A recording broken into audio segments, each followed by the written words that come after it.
with shame and sex, I think one of the things just to acknowledge is it shows up in all kinds of different ways. People feel shame about not being sexual enough. People feel shame about desiring sex.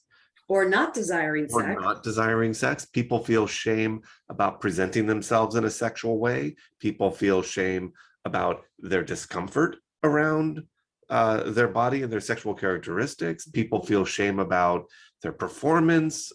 There's all kinds of different ways, and there isn't.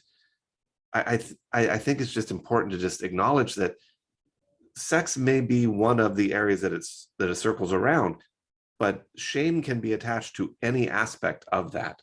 I'm too sexual, or I'm not sexual enough. I'm too sexually developed. I'm not sexually developed enough. I mean, that shame and that sense of less than can attach itself to it in multiple different ways. There isn't one pathway for that. Yeah, and I'm going to say that a lot of people that carry shame around sex and their own sexuality, that a lot of times gets rooted in adolescence, when people are developing at different rates, and there is favoritism or not towards a popular person or a not popular person, and that's a wound that I see in a lot of people that I work with. It also can be shame around sex can be certainly with childhood sexual abuse. Yeah. Or I don't know, probably sexual abuse anytime in life can create a sense of shame.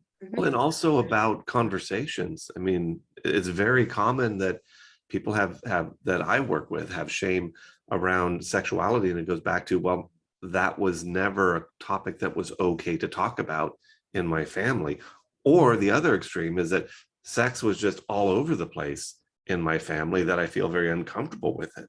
So there's, it doesn't only come from peers, and it doesn't only come from sexual experiences. It can come from sort of the message that someone receives growing up in their family, their community, all kinds of places.